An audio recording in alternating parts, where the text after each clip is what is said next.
tema de hoy. Fíjese que me acabo de tomar el pulso. Me tomé el pulso porque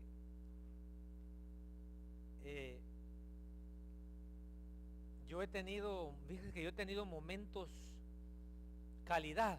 Yo le recordaba hoy al Señor en 1985, noviembre de 1985, yo fui a mi primer retiro de 3 días, 4 días creo que fueron. Y era primer retiro que yo iba así, que eran 3 cultos diarios. Y cuando regresé a Los Ángeles, fíjese que tuve que encender el radio porque yo sentía que no era realidad lo que estaba viviendo. Y en ese tiempo pues habían las grabadoras, entonces yo agarré un cassette y grabé mi voz. Dije, es que no siento que estoy aquí. Entonces he tenido momentos así bonitos, ¿verdad? A través de mi caminar cristiano. Pero fíjese que esta semana estoy asustado. 50 me midió el corazón, fíjese. 50. Lo normal es de 70 a 80. Entonces ya cuando está abajo de 70 es porque una paz tranquila. Hasta ganas de orar por usted me da para que reciba un poco de paz. No sé cómo está su corazón, pero fíjese que no estoy asustado, sino que digo, Señor, qué calidad. Digo, ¿no será que ya viene? Yo no sé cómo se siente usted, pero si viniera ahorita el Señor, yo sí me voy con Él. Él está orando y digo, Señor, yo no sé cómo se siente mi esposa, yo tengo misericordia de mi esposa. Yo no sé cómo se siente usted, pero le decía, Señor, en el Evangelio se pasan momentos de pelea contra la carne. Pero fíjese que hoy ni siento la carne.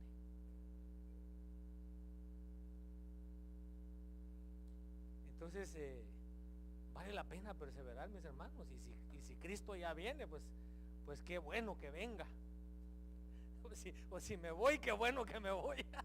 Así me quiero ir yo. ¿Verdad? Que no me vayan a agarrar infragante. Pero fíjese que tal vez tiene que ver porque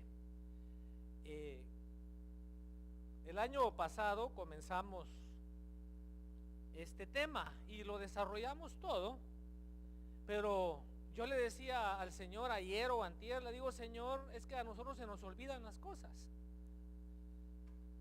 Entonces yo tomé la decisión de que íbamos a tocar una característica de la iglesia gloriosa cada mes. Y tomamos como base Efesios 5:25, porque ahí dice, ahorita lo vamos a leer, pero el título es la iglesia que Dios ambicionó. La iglesia que Dios planificó tener. Entonces esa iglesia, dependiendo la versión que usted tenga, dice que es una iglesia gloriosa, pero no se está refiriendo al edificio, porque los edificios pueden estar hermosos y la gente que está adentro no estar tan hermosa. La iglesia es el pueblo que se reúne en el edificio. Entonces en Efesios 5:25 al 27, y usted puede leerlo después todo en su casa, pero yo quiero leer también el versículo 32. Dice, esposos, amen a sus esposas. Y los esposos dicen, amén. Pero dice, ¿cómo? Así como Cristo amó a la iglesia y se entregó por ella. Pero mire el propósito, para hacerla ¿qué? Santa. Ahora dice, Él la purificó. ¿Cómo la purificó? lavándola con agua mediante la palabra. Mire qué importante es estar expuestos a la palabra. Los días martes tenemos aquí un corto estudio y viera qué bonito los músicos y cantores están poniendo las pilas en la palabra y cada vez se pone mejor. Entonces yo el martes venía exhausted, physically exhausted. ¿Sí entiende lo que es eso, verdad?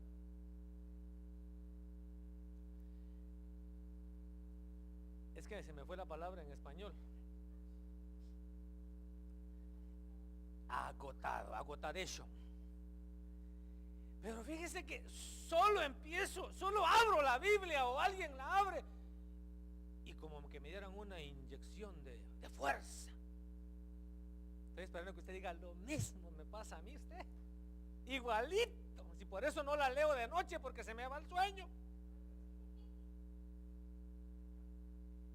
Pero dice ahí que el Señor purificó a la iglesia lavándola con agua mediante la palabra. ¿Pero con qué propósito? Para presentársela a sí mismo. O sea, el Señor no está trabajando para otro, Él está trabajando para Él mismo. Y dice que esa iglesia se la va a presentar una iglesia radiante. ¿Pero qué dice ahí? Sin mancha, ni arruga, ni ninguna otra ¿qué? Imperfección, sino santa e intachable. Y de ahí sigue el apóstol Pablo hablando, pero él dice, porque él está hablando del esposo y la esposa. Entonces Pablo dice: bueno, ¿qué me pasa? Dice: es que esto es un misterio profundo. Yo me refiero a Cristo y la iglesia. Entonces, de la única manera que Pablo lo pudo explicar es haciendo una comparación entre el matrimonio. Entonces yo quiero que enfaticemos ahora en esto, que dice que el propósito es que la iglesia sea santa e irreprochable. Digo conmigo: santa e irreprochable. Vamos a ver que hoy vamos a ver, vamos aquí en orden. Esto ya lo vimos.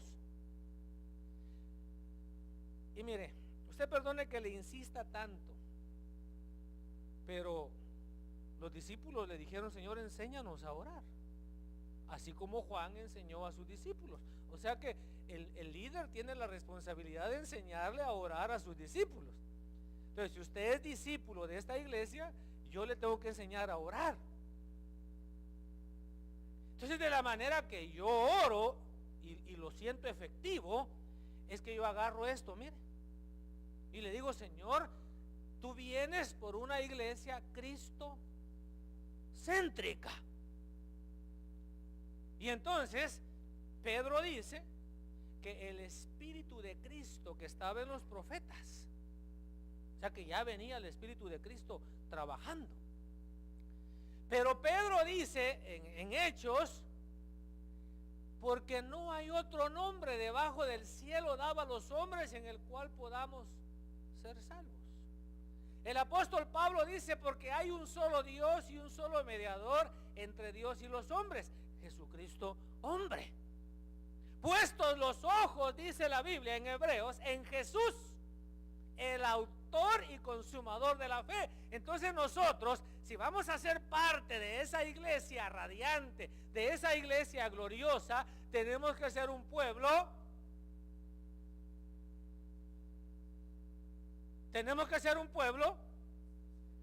cristocéntrico. Cristo debe ser el centro de todo. Ahora dijimos que esa iglesia debe tener revelación. Pedro, bienaventurado eres. Esto no le dijo Pedro, eso va más adelante. Le dijo: Simón Bar-Jonas, eres bienaventurado, Simón, hijo de Jonás, porque esto no te lo reveló carne ni sangre. Entonces, hermanos, la iglesia gloriosa es una iglesia que tiene que tener revelación. Va a llegar un momento que nos van a decir: hey, el discipulado es en tal lugar. Y no crea que por texto. Si usted está en comunión y usted es parte de esa iglesia, usted va a saber dónde es el discipulado, pero no los discipulados que hacemos ahora. Discipulados donde Cristo va a estar discipulando.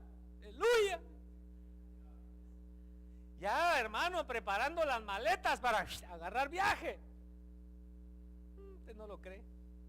No cabe duda que estamos en otra dimensión. Hermano, entonces le dice: bienaventurado eres, Simón, hijo de Jonás. Te lo reveló mi Padre, o sea, revelación. Pero luego le dice: ahora te digo una cosa, tú eres Pedro. ¿Cuántos vieron la peña que se derrumbó allá por Davis? Toda esa peña es lo que podríamos llamarle Petra. Toda la peña es Petra. Y lo que se derrumbó son Petros. Entonces, toda la peña, y es que allá, hermano, en el Medio Oriente, it's beautiful. Unas rocas preciosas. Yo me imaginaba los montes, así como los de allá de Centroamérica, ¿no? Allá monte, pero hermano, son cimas de pura roca, pero altísimo, 5,000, 7,000 pies, pura roca. Entonces, esa es la Petra. Y los que se caen son los Petros. Entonces el Señor le está diciendo: tú eres Petros. Pero el punto no es tanto que era Petros, sino que le reveló su verdadera identidad. A Jacob le dijo: no, es que tú no eres Jacob. Cuando vino el ángel, traía una bendición. Dijo: yo ando buscando a una persona, y aquel peleaba, decía: es que es mía. No, le dice: no es tuya, es que mira, yo aquí.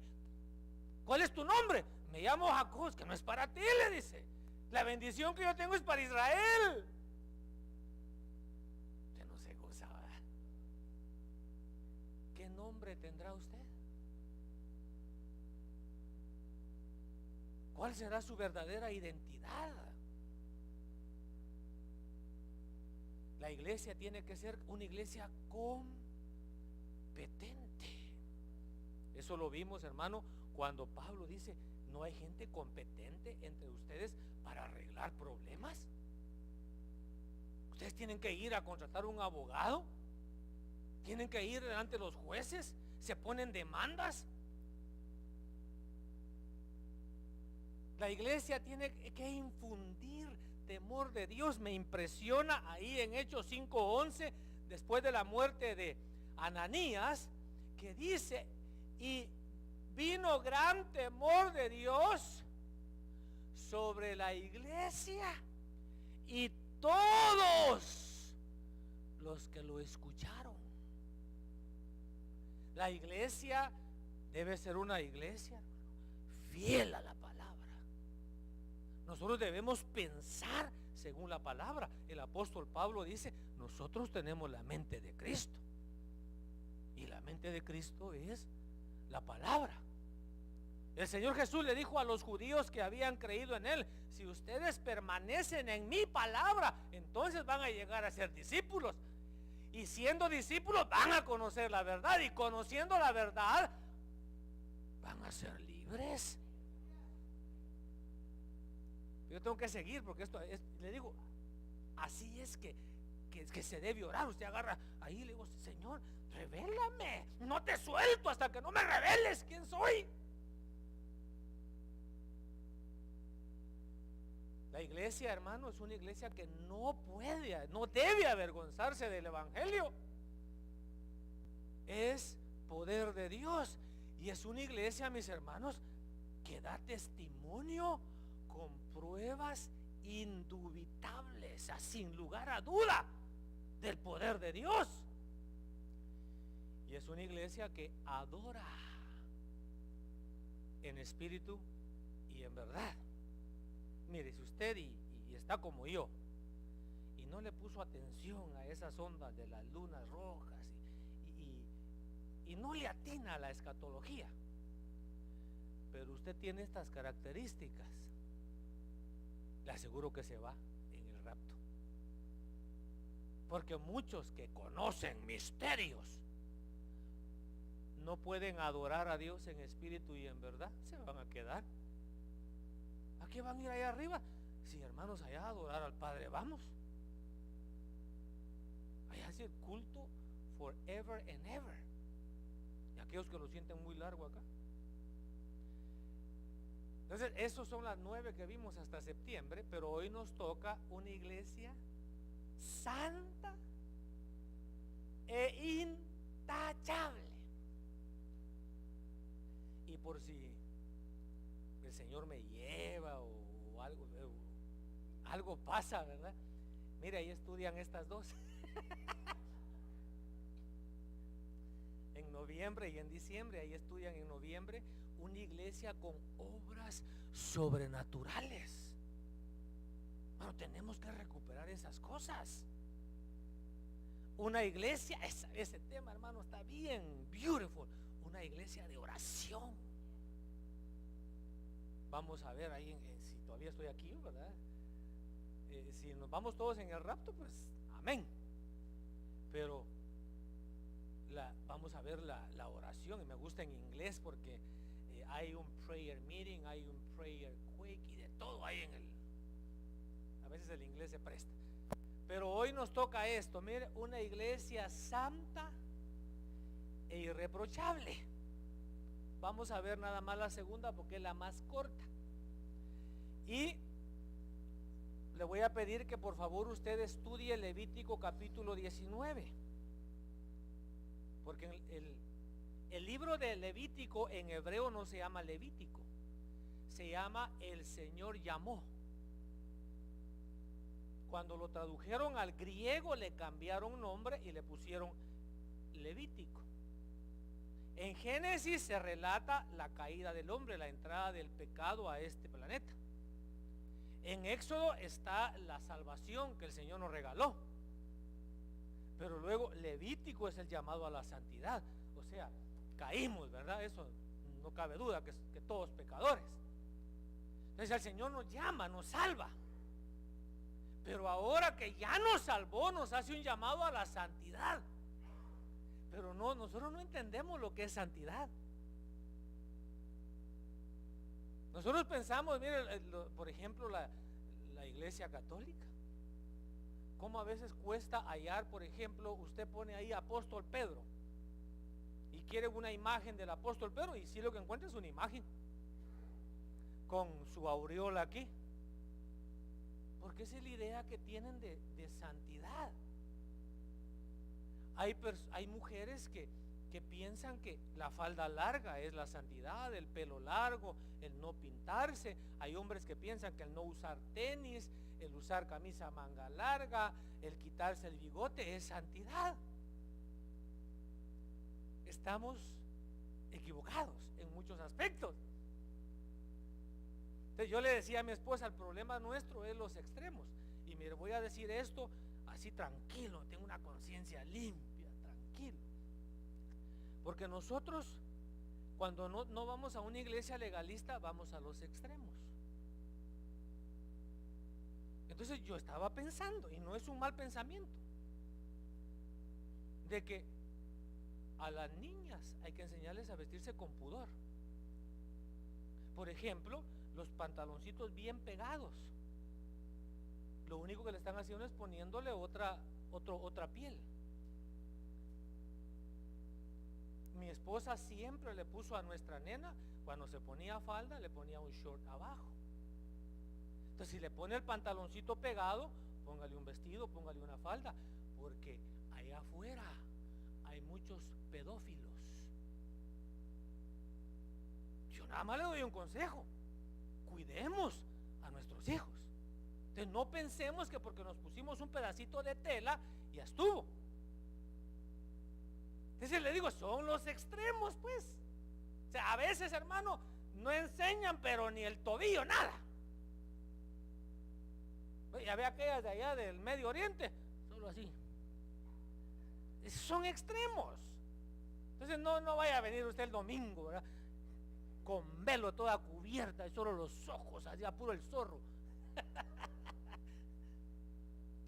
Bien, entonces esa palabra intachable quiere decir una iglesia perfecta, una iglesia íntegra, una iglesia completa, una iglesia sana, una iglesia ya terminada, una iglesia saludable, una iglesia con sinceridad. Y por favor leamos Éxodo 12:5, porque acuérdense que Juan dijo: he aquí el Cordero de Dios.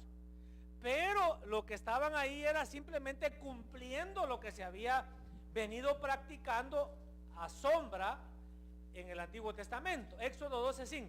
El cordero será un macho sin defecto de 1 año. Lo apartaréis de entre las ovejas o de entre las cabras. El cordero será, que dice, un macho.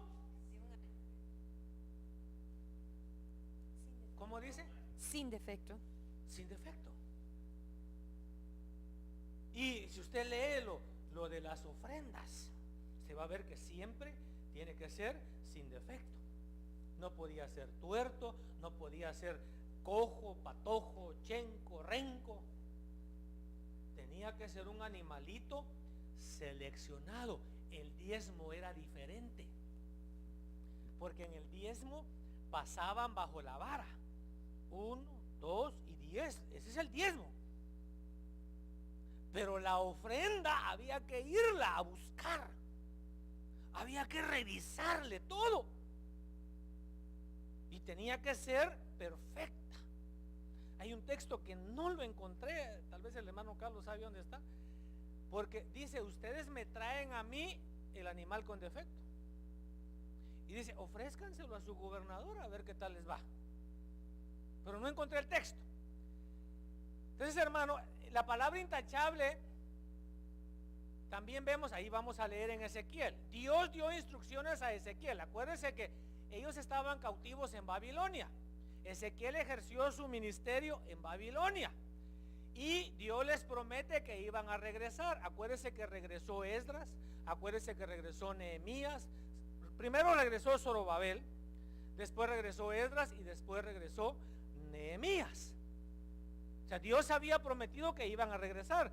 Y recuérdense que Esdras vino a reconstruir el templo. Entonces Dios le está dando instrucciones al pueblo que está en cautiverio, de que Dios los ama tanto que les va a permitir regresar una vez más a Jerusalén, y le da las medidas del templo, pero le da instrucciones del capítulo 40 al capítulo 46 de cómo tiene que ser el culto a Dios. Pero mire que dice 45, 15, 18 y 21 al 23. Y una oveja por cada rebaño de 200 de los abrevaderos de Israel, para la ofrenda de cereal, para el holocausto y para las ofrendas de paz, a fin de hacer expiación por ellos, declara el Señor. Verso 18. Así dice el Señor Dios: en el mes primero, el primer día del mes, tomarás de la vacada un novillo sin defecto y purificaréis. Lo que quiero que le ponga atención es que ahí está diciendo un novillo sin defecto. Sin defecto. Sigamos. 21. En el mes primero, a los 14 días del mes, será para vosotros la Pascua, fiesta de las 7 días. En ella se comerá el pan sin levadura. En ese día el príncipe ofrecerá por sí mismo y por todo el pueblo de la tierra un novillo en ofrenda por el pecado. Y en los 7 días de la fiesta ofrecerá un holocausto al Señor: 7 novillos y 7 carneros sin defecto. 7 novillos y 7 carneros, ¿cómo dice? Sin defecto. Sin defecto. 46:4. El holocausto que el príncipe ofrecerá al Señor el día de reposo será de 6 corderos sin defecto y un carnero sin defecto. Todo esto era una sombra de lo que llegó a ser el Cordero de Dios. Cuando Juan dijo: he aquí el Cordero de Dios, Mire, nosotros no entendemos el misterio de la ofrenda 100%. Si entendiéramos el misterio de la ofrenda, ofrendaríamos. Nadie, mire, yo no tengo un salario. Yo doy ofrenda y a veces 20 tengo, 20 doy de ofrenda. Pero yo no puedo ir a un culto con las manos vacías. No puedo. Entonces,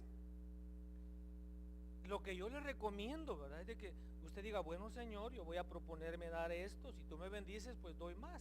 Entonces, como tenemos 2 cultos, divido en 2.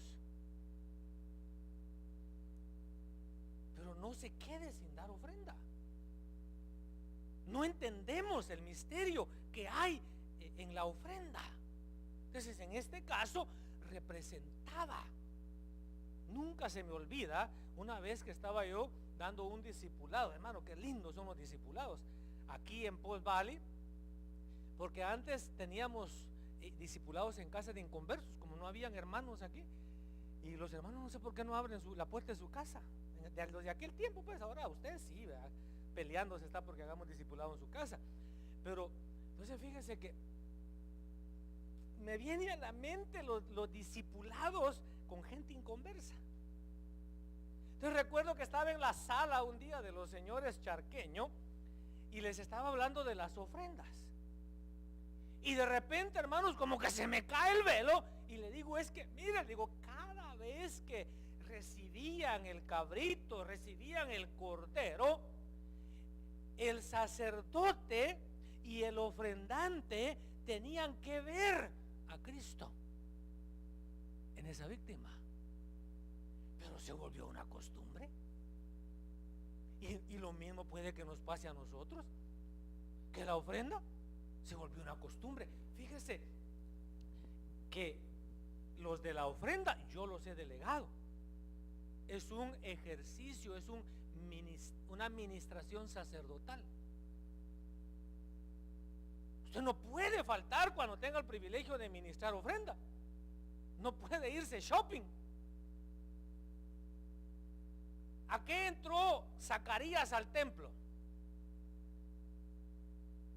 El papá de Juan. A quemar incienso. Esa era su chamba. Habían turnos. Dice que le tocó por turno. Y lo que a él le tocaba era el incienso. ¿Y qué pasó? Dios le habla. No lo agarremos así a la carrera. ¿Qué dice Malaquías 1:8? Y cuando presentáis un animal ciego para el sacrificio, ¿no es malo? Y cuando presentáis el cojo y el enfermo, ¿no es malo? ¿Por qué no lo ofreces a tu gobernador? ¿Se agradaría de ti o te recibiría con benignidad? Dice el Señor de los ejércitos. Ahí Dios es el que está poniendo las reglas. Pero sigamos acá. Ejemplos de intachable. La palabra intachable en hebreo se traduce de esos números. Hay una concordancia que se llama concordancia Strong, que los predicadores y los que estudian la Biblia la usan mucho. Hay otras, pero esa es la más completa. Le dan las raíces del idioma hebreo y del idioma griego. Entonces, esta palabra intachable se deriva de tamim y tam. Y la palabra tamim quiere decir entero. Estamos viendo la palabra intachable, que quiere decir entero, quiere decir completo, quiere decir sin tacha, quiere decir recto. Y tam quiere decir también íntegro, perfecto, quieto, recto. Entonces, cuando dice que la Biblia de las Américas dice una iglesia inmaculada, nosotros somos la iglesia inmaculada. Lo triste es que usted lo busca aún en el programa de Word y le aparece, ya sabe qué, Pero nosotros somos la iglesia inmaculada. Bien, entonces ahora ya con esta base, ¿verdad? De que intachable quiere decir entero, completo, sin tacha, recto, íntegro, perfecto, quieto, recto. Entonces mire los ejemplos. Leamos Génesis 6:9. Estas son las generaciones de Noé. Noé era un hombre justo, perfecto entre sus contemporáneos. Esa palabra perfecto, es decir, no era recto, no era íntegro, no era recto. Y Job 1:1. Hubo un hombre en la tierra de Uz llamado Job, y era aquel hombre intachable, recto, temeroso de Dios y apartado del mal. Es decir, que también este hombre era entero, era completo, era sin tacha, era recto, íntegro, perfecto, era quieto, era recto. Pero hermano, a mí me impresionó cuando, siguiendo estas palabras, me topo con Jacob. Porque a nosotros nos han metido un mal concepto de Jacob. A nosotros nos han dicho que Jacob era tramposo. Pero Jacob quiere decir suplantador. Jacob quiere decir pilas. Jacob quiere decir chispudo. Jacob fue el que se inventó aquel dicho que dice: camarón que se duerma se lo lleva a la corriente. O sea que él no se dormía, era chispudo, era pilas. ¿Y qué dijo el Señor? Los hijos de este siglo son más astutos que mis propios hijos. ¿Y se acuerda del mayordomo que dice que lo descubrieron haciendo tranzas? Y el Chapo le dijo: hoy sí te voy a quitar la chamba. Y entonces dice que él empezó a arreglárselas con la gente que le debía. Y dice que dijo él: voy a quedar bien con la gente para que cuando me quiten la chamba me reciban. Hoy estaba viendo yo ahí como mencioné a este señor, ¿verdad? Ahí en Sinaloa, el Chapito, no el Chapo. Hermano, con qué respeto. ¿Quién cree que lo va a entregar? ¿Quién lo va a entregar? ¿Por qué? Sí, hermano, y mire, este es apóstol del otro lado. Sí, de verdad. Él es apóstol, pero del lado de no voy a, o sea, que me mire, va y me mande a dar chicharrón. El apóstol Chapo, ¿verdad? Pero no apóstol de la iglesia de Cristo. Hermano, que la gente esté dispuesta a hacer lo que hicieron, a arriesgar su vida por protegerla de él, es porque él se ganó el aprecio, se ganó el cariño de la gente.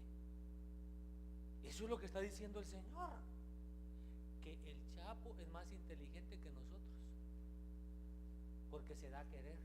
Eso lo hablábamos el martes con los músicos, que Abraham era un hombre que se daba a querer.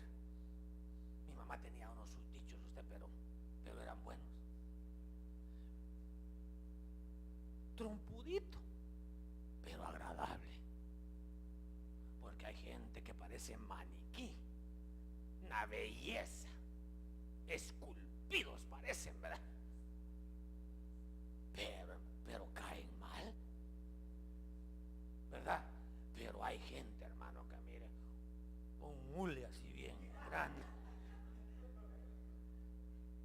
pero qué bonito su modo. Se los lleva. Este me lo llevo, dice uno. Entonces, esto salió por Jacob. Entonces, ¿qué dice 25-27? Los niños crecieron y Esaú llegó a ser diestro cazador, un hombre del campo, pero Jacob era hombre pacífico. Esa dice, Jacob era hombre pacífico. Ahí no dice que era tramposo. ¿O sí dice que era tramposo?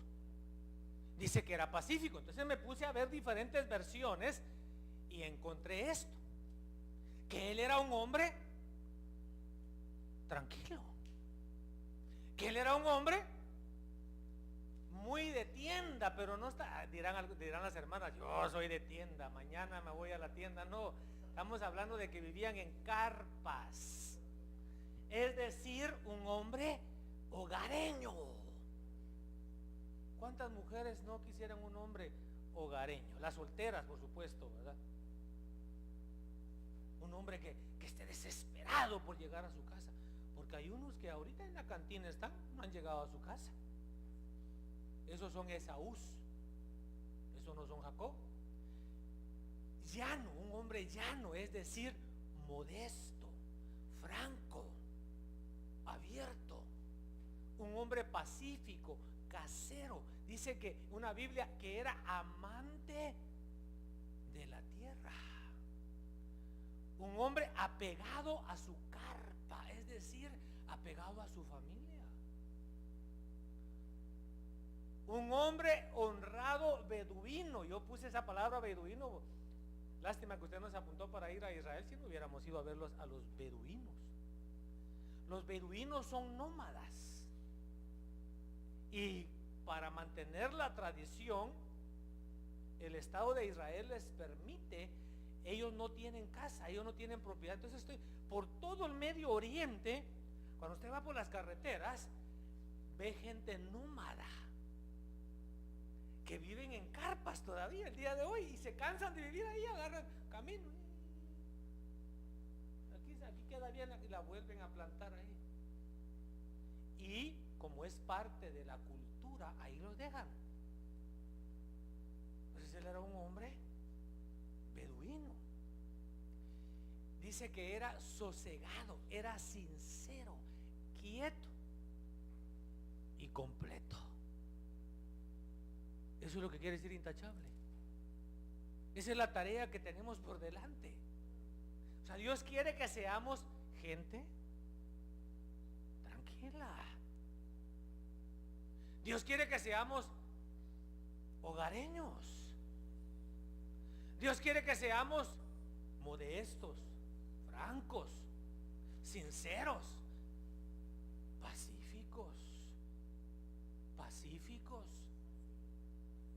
¿Qué es lo contrario de pacífico? Peleonero, bronquero, ¿verdad?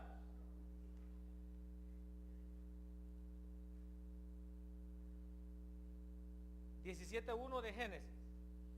Cuando Abraham tenía 99 años, el Señor se le apareció y le dijo: yo soy el Dios Todopoderoso, anda delante de mí y sé perfecto. Anda delante de mí y sé perfecto. Todo lo que dijimos. Sé perfecto. Camina rectamente. Sé honesto. Sé sincero. Camina intachablemente. Con razón, Abraham lo querían cuando llegaba a un lugar, porque se conducía como Dios le dijo que se condujera. La Biblia Tindeo dice: sé incorrupto, hermano. Especialmente aquí en los Estados Unidos hay corrupción, en los deportes hay corrupción, y usted sabe que en Latinoamérica, bueno, en todos los países, todo el mundo es corrupto. Es bien triste que cada vez que últimamente, pues con tanto cristiano que hay allá en el mundo, hubo, por ejemplo, en Guatemala una persona que la gente ya estaba cansada de la corrupción, y un profeta de Dios, que profetizaba y se cumplía, lanzó su candidatura y ganó la presidencia. El problema fue que al poco tiempo se hizo corrupto y tuvo que huir. Salió huyendo. ¿Y cuál es el problema ahorita ahí en Guatemala? Están cayendo todos los corruptos. ¿Cuál es el problema en México? Bueno, hermanos, la corrupción. Entonces le dice: mire, difícil para un hijo de Dios, ¿verdad? Ser gobernante, porque son sistemas corruptos.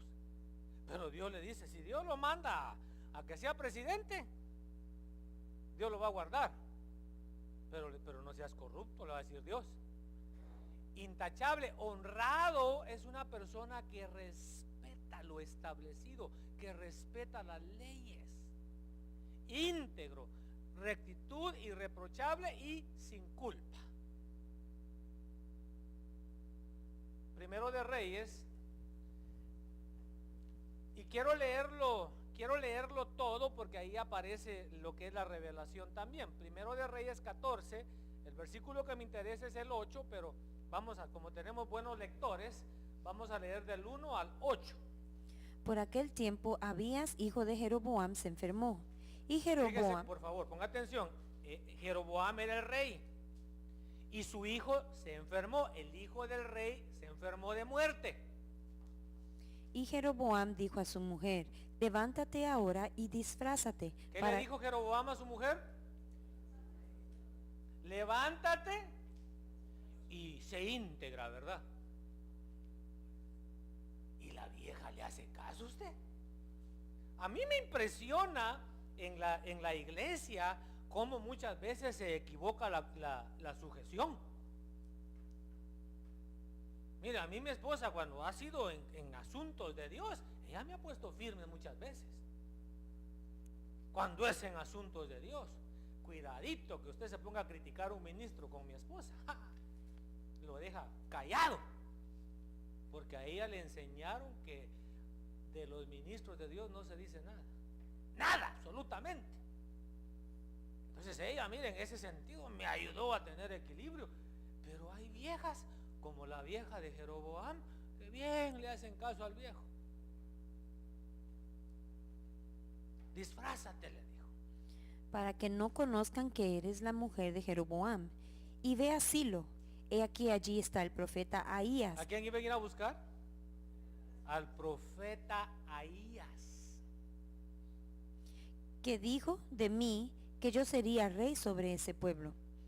Toma en tus manos 10 panes, tortas y un jarro de miel, y ve a él. ¿Se da cuenta cómo la gente sabía que no podía irse a visitar al ministro con las manos vacías?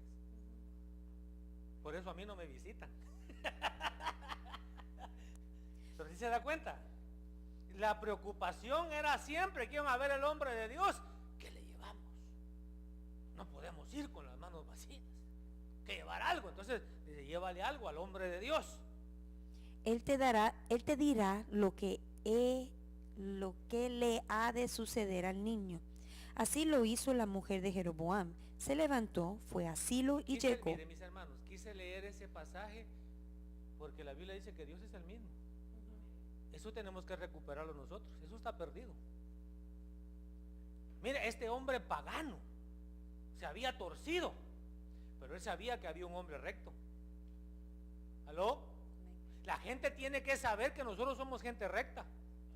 Cuando la gente tenga una necesidad, deberían de decir, miren, vayan allá a la casa de don Carlos, vayan allá a la casa de don Roberto, vayan a la casa de allá de don Jorge Guadalupe, a la casa allá de don Chanito. Ahí tienen la respuesta, allá con el señor Elmer Alexander. Visítenlo a él. Esa es gente temerosa de Dios. Ellos les van a decir. Eso hay que recuperarlo. Y esas deben ser nuestras oraciones. Por eso estoy haciendo, me estoy deteniendo, mis hermanos, porque ya dejemos de pedir casa, carro, dinero. Eso viene, eso es extra. Pero hermano, que la gente nos mire con esa honra, la gente nos mire con ese respeto, que somos la iglesia de Cristo, no somos un grupo religioso más. Mire, el idólatra, en el momento de la angustia, de la necesidad, fue a buscar al hombre de Dios. Y Ahías no podía ver porque sus ojos... Por favor, es que quise, vamos a ir despacito, porque quiero que no se nos olvide. Mira, ahí está la cita, Primero de Reyes capítulo 14. Hay que irlo a leer despacito. Ya no miraba el hombre físicamente. Yo le decía el otro día que hay gente que mira físicamente, pero espiritualmente no ve nada. Este hombre ya no miraba físicamente, pero escuchen. Porque sus ojos se habían nublado a causa de su vejez. Mas el Señor había dicho a Ahías: he aquí la mujer de Jeroboam viene a consultarte sobre su hijo, pues está enfermo. Esto y esto le dirás, pues será que cuando ella venga, fingirá ser otra mujer. Y sucedió que cuando Ahías oyó el ruido de los pasos de ella, al entrar por la puerta, dijo: entra, mujer de Jeroboam, ¿por qué finges ser otra mujer? Pues he sido enviado a ti con un duro mensaje. Ve, di a Jeroboam: así dice el Señor Dios de Israel, por cuanto te levanté de entre el pueblo y te hice príncipe sobre mi pueblo Israel, y arranqué el reino de la casa de David y te lo di a ti, pero tú no has sido como mi siervo David, que guardó mis mandamientos y me siguió de todo corazón, para hacer solo lo que era recto a mis ojos. Hermano, nosotros sabemos que David cometió un montón de errores. Pero ¿sabe qué he pensado yo cuando dice que era un hombre conforme al corazón de Dios? Que era trabajable. Fíjese que estoy pensando, porque voy a dar ahí ora por mí. Dentro de un mes voy a dar unas conferencias matrimoniales. Y el lema es restaurando nuestro amor. Entonces yo me pregunto, ¿hay cosas que no son restaurables? ¿Y cómo le digo a los hermanos de la iglesia que mejor se separen? Porque eso es lo que la Biblia dice, que hay gente que ya no pueden vivir juntos y que mejor se separen. ¿Cómo el pastor le dice a una pareja que ya no hay restauración? Eso es lo que miro yo en ese hombre. En ese hombre ya no había. Pero David era trabajable. ¿Sí me entiende? Dice, mire, no importa cómo seamos, porque a veces, hermano, somos bien raros. Pero de repente viene la presencia de Dios y nos quebranta. Y empezamos a llorar y a moquear y a pedir perdón, ¿verdad? Es decir, somos trabajables. Pero hay gente, hermano, que no se quebranta. No, aquí me quedo. Aquí me voy a sentar a esperar. Yo no tuve la culpa. Él tiene que venir a pedirme perdón. ¿Sabe que hay un pensamiento que me tiene intrigado con la mujer del flujo de sangre? Hay gente que no está literalmente sangrando, pero sentimentalmente están sangrando. El resentimiento es estar sangrando. ¿Qué es el resentimiento? Bien, hijo de Dios, que mire lo que me hizo, no tiene perdón. Y tal vez el otro, bien, gracias, ya se lo hizo un montón de gente, ya tiene callo. Y el que no perdona está sangrando. Entonces David,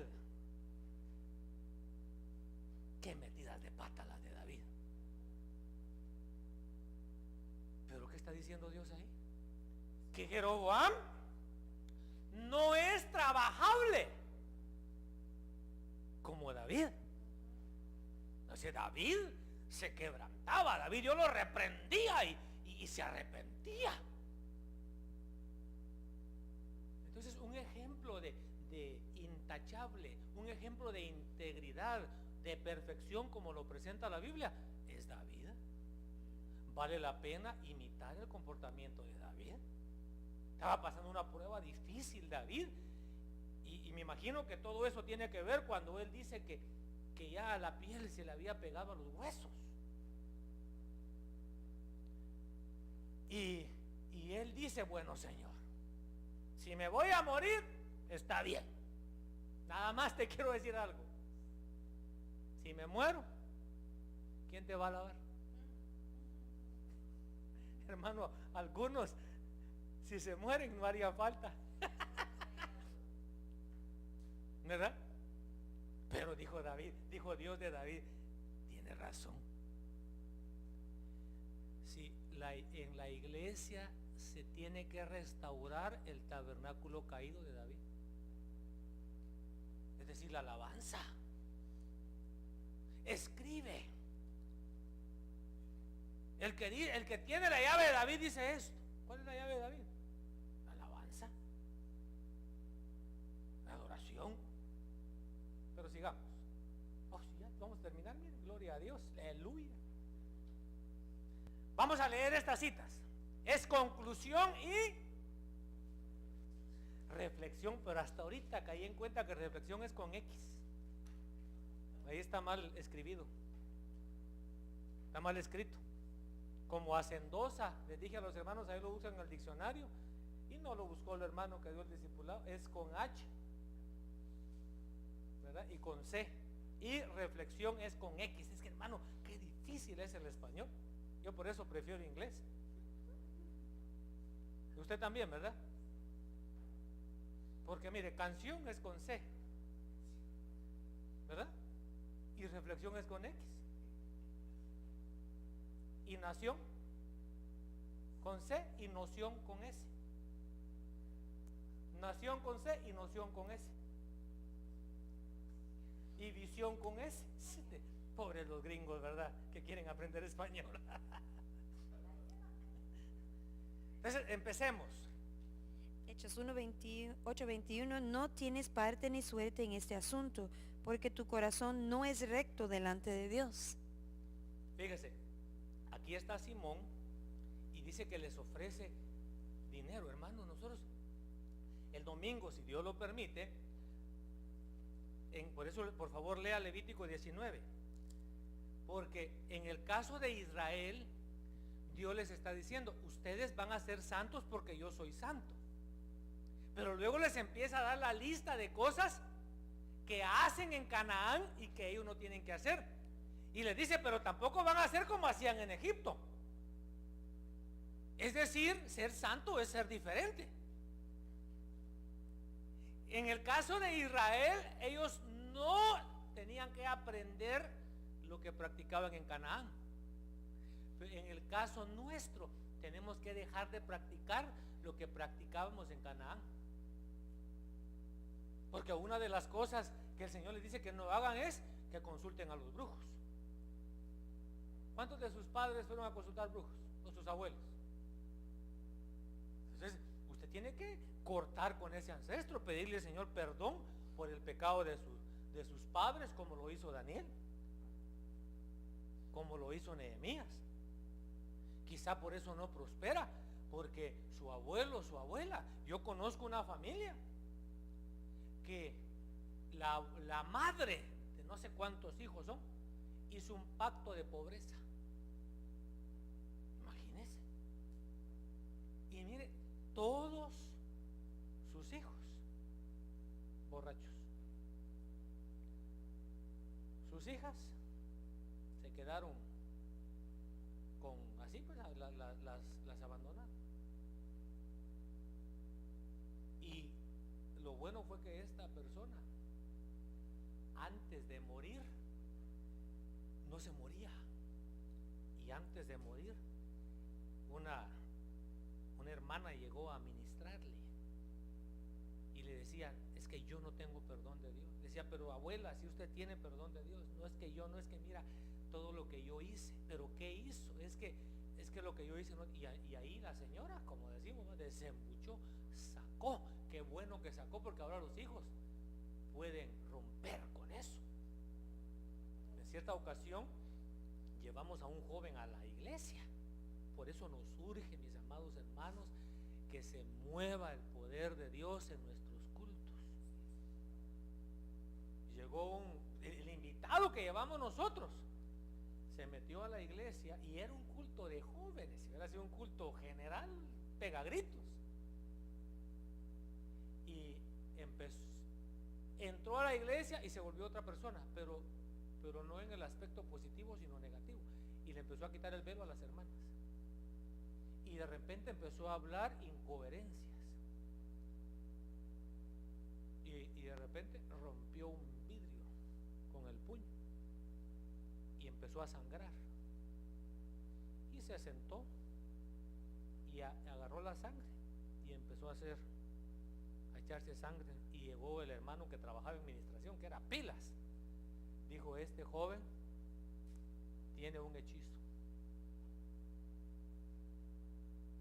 ¿Cuántos aquí por eso no prosperan? Porque tienen un hechizo. Hay que romperlo. Y todo esto viene porque este era y lo que vamos a ver el domingo, que en el caso nuestro es descontaminarnos de toda la porquería que recogimos y recogieron nuestros padres. Todo lo que dice Levítico es el libro, el llamado a la santidad, pero la santidad es ser diferente, es no hacer como hace la gente. Y este tipo dice que la gente decía: oh, gran poder de Dios. Y entonces cuando él vio que los apóstoles ponían las manos a los creyentes nuevos y empezaban a hablar lenguas y recibían el Espíritu Santo, dice que dijo: yo quiero eso. ¿Y qué le dijo Pedro? Esto no es para gente como tú. Esto es para gente que tiene un corazón recto. De eso quiere decir ser intachable. Tenemos que luchar por ser gente recta. ¿Qué le dijeron a Ananías? Ananías, ¿es este todo el dinero? Sí, dijo, no fue recto. Miren, mis hermanos, si usted no está dando el diezmo completo, póngale cualquier cosa al sobre, pero no ponga que es diezmo. Porque el diezmo, ya se lo hemos explicado, es el 10% de su salario bruto. No, aunque no diga amén. Si usted da del neto, póngale ahí cualquier cosa, póngale ahí benevolencia, póngale pro templo, pero no le ponga diezmo, porque su corazón no es recto. Mire, porque la iglesia, el número todavía es contable. Por eso es que yo no me he metido a esculcar la lista de los que aportan. Ahí tengo unos hermanos encargados y yo solo miro la cantidad bruta. Pero si la iglesia fuera más grande, entonces yo tengo la obligación de revisar. Si usted, por ejemplo, cuando le dan su reporte a fin de año de diezmo 3,000, eso quiere decir que usted ganó ¿cuánto? 30,000. Pero si ganó 60 y dio 3,000, se robó $3,000.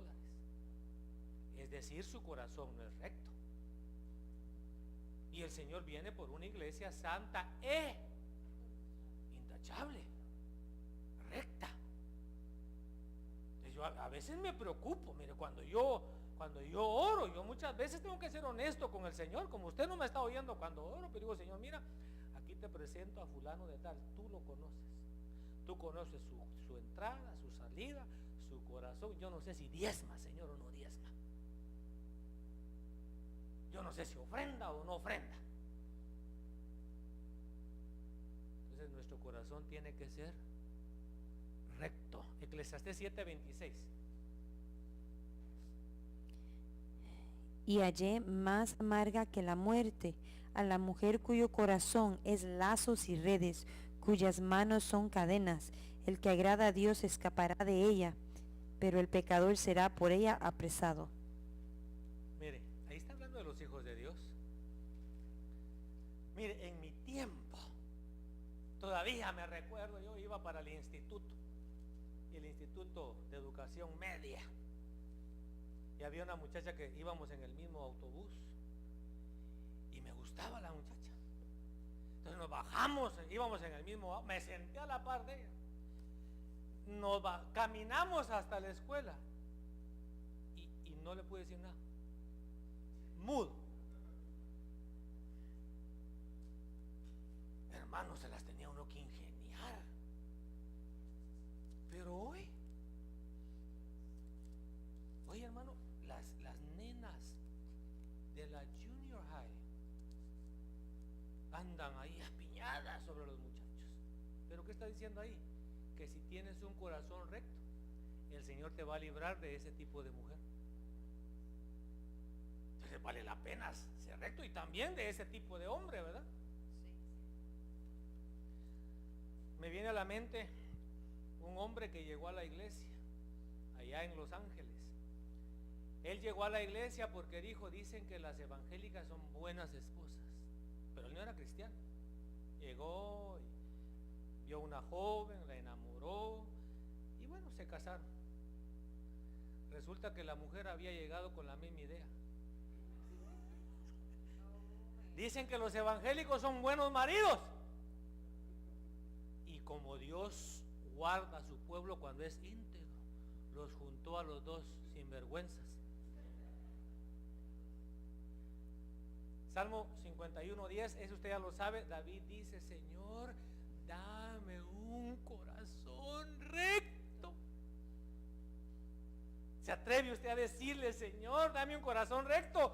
O usted le dice: no, Señor, si buena onda andar uno vacilando a la gente, buena onda los negocios chuecos, buena onda el hacer trampa. Cuando mi hermano me proveía los carros salvage de allá de California, lo primero que le decía yo a las personas es: mira, este carro ha sido chocado. Muchos colgaban en el momento y salían con el título limpio. Yo se los podía vender como título limpio, pero yo después tenía que venir a orar y a predicar. Imagínense venir aquí predicando: a ese tipo me lo transié bien, qué bruto. Iba aquí predicando, decía: hermanos, hay que arrepentirnos, hay que buscar del Señor. Mala onda, ¿verdad? Lucas 8:15. Pero la semilla en la tierra buena, estos son los que han oído la palabra con corazón recto. Hermano, hay gente que no puede oír la palabra con un corazón recto. La palabra hay que escucharla con un corazón recto. Mire, a veces se dice una cosa y escuchan otra, porque su corazón no es recto. Y yo ya no explico. Ay, que mire cómo sale, digo yo, si mal, es que por mí lo digo. Es que alguien le contó. Es que no tiene un corazón recto. Tiene que pedirle al Señor que le dé un corazón recto. Así, mire, cuando le estén dando una buena enjabonada, usted diga: ay, qué rico, me siento más limpio, me siento más, así como me siento yo hoy, mire, livianito, si hasta me tomé el pulso. Bien relax. Y que dice, hermano, esto, mire, con esto vamos a terminar, pero ojalá que esa Biblia sea como la que yo leí. Isaías 51:1-8. Escuchadme Estoy vosotros. diciendo 8 porque mañana vamos a ver al hermano Valentín Federico y los de Chihuahua comen pollo. Eso. Escuchadme vosotros que seguís la justicia, los que buscáis al Señor. Escuchadme vosotros los que seguís la justicia. ¿A quiénes le está hablando el Señor? A los rectos, a los intachables. A los que siguen la justicia. Amén, amén. Mire, de aquí se le pueden dar tantos ejemplos. El hermano hablaba el otro día del diezmo. Y lo que él no dijo es de que cuando no se pagaba el diezmo a tiempo, había que ponerle interés. O sea que si usted le pagaron hoy y no trajo su diezmo y lo va a traer en la otra semana porque andaba de vacaciones o lo que sea, tiene que leer Levítico y ahí le suma el interés. Usted tranquilo, ¿verdad? Y también los del internet reciben su salario y se van de compras. Y yo ya le he contado a usted, hubo hace muchos años, ¿verdad?, que mi esposa solo teníamos una chequera y ella la manejaba. Cada quien, hermano, hace lo que le funciona. Entonces, a mí siempre me han pagado depósito directo, igual que ahora, depósito directo. Y le decía yo a mi esposa, ya que íbamos el domingo de regreso, ¿diste el 10? Se me olvidó y yo me molestaba. Porque yo decía, ¿y si el pastor no tiene para comer? ¿Y si el pastor no tiene para esto? Y nosotros reteniendo el 10. Entonces, mejor tomé yo la chequera. Y a mí me gusta pagar antes, adelantado. Si hay una diferencia, si es de más, que les bendiga. Y si es de menos, después la pago. Entonces el Señor le está hablando aquí a ¿quiénes? Los que siguen la justicia. Sigamos. Los que buscáis al Señor, mirad la roca de donde Es que ahí fuisteis hay otro tallados. mensaje, por favor, ahí lo desarrolla uno de los predicadores. Los que siguen la justicia, Los que buscáis al Señor, los que buscan al Señor. mirad la roca de donde fuisteis tallados y la cantera de donde fuisteis excavados. Miren sus orígenes. Eso es lo que está diciendo. Miren sus orígenes. Mis hermanos, nosotros somos hijos de Abraham. Dice, miren cómo caminó su padre. Miren su origen. Ustedes no son producto de la casualidad. Sigamos. Mirad a Abraham vuestro padre y a Sara que os dio a luz. Cuando él era uno solo, lo llamé y lo bendije y lo multipliqué. Ciertamente el Señor consolará a Sión, consolará todos sus lugares desolados, convertirá su desierto en Edén y su yermo en el huerto del Señor. Gozo y alegría se encontrarán en ella, acciones de gracias y voces de alabanza. Prestadme atención, pueblo mío, y oídme, nación mía, porque de mí saldrá una ley, y estableceré mi justicia para luz de los pueblos. Cerca está mi justicia, ha salido mi salvación, y mis brazos juzgarán a los pueblos. Por mí esperan las costas, y en mi brazo ponen su esperanza. Alzad vuestros ojos a los cielos, y mirad la tierra abajo, porque los cielos como humo se desvanecerán, y la tierra como un vestido se gastará, sus habitantes como mosquitos morirán, pero mi salvación será para siempre, y mi justicia no menguará. Escuchadme vosotros que Ese es el conocéis versículo, la por favor. justicia, Versículo, ya póngase de pie. pueblo en cuyo Espere un corazón... momento, pueblo, voy a hablar un indio, que soy yo. Póngase de pie, por favor. Es que yo hubiera querido leer esto y decir, pueblo mío, así dice el Señor. Porque cuando yo lo estaba leyendo como que era una profecía. Escuchadme vosotros que seguís la justicia. Hermanos, a veces Dios no le habla a toda la gente. Aquí le está hablando a la gente justa. A la gente, todo lo que vimos, sincera, íntegra, honrada. Pero dice el versículo 7, escuchadme vosotros que conocéis la justicia. Fíjese, la siguen y ahora dice que la conocen. Que la conocen. Pueblo en cuyo corazón está mi ley. No temáis el oprobio del hombre, ni os desalentéis a causa de sus ultrajes, porque como a vestidos se los comerá la polilla, y como a lana se los comerá la larva. Pero mi justicia durará para siempre, y mi salvación por todas las generaciones. Esa es una promesa para el pueblo recto, intachable, justo, honrado. Démosle un aplauso al Señor. Aleluya.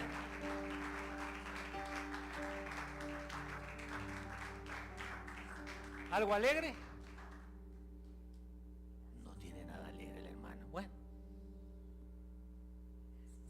Démosle gracias a Dios porque Él es bueno y la invitación es que seamos intachables, que seamos rectos, porque ese es el pueblo por el cual viene el Señor. Y sabe, lo bueno de Dios es que Él es misericordioso.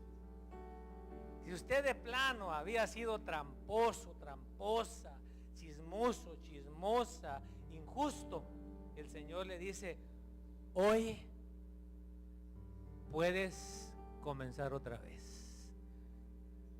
Hoy puedes empezar a ser recto. Padre, en el nombre de Jesús, te bendecimos y te damos gracias por mostrarnos a través de tu palabra la clase de pueblo, Señor, que tú quieres. La clase de personas por las cuales ha de volver nuestro precioso Señor y Salvador Jesucristo.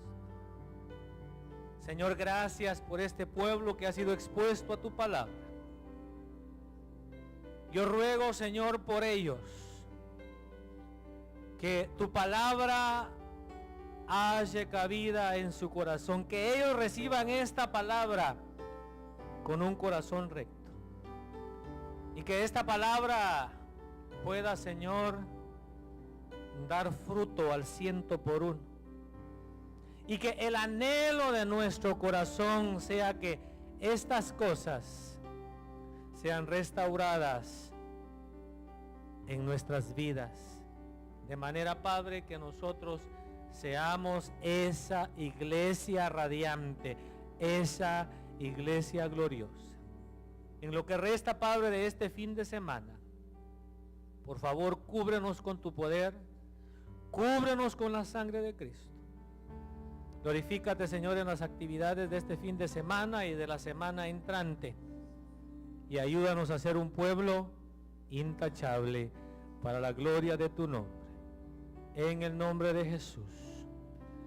Amén.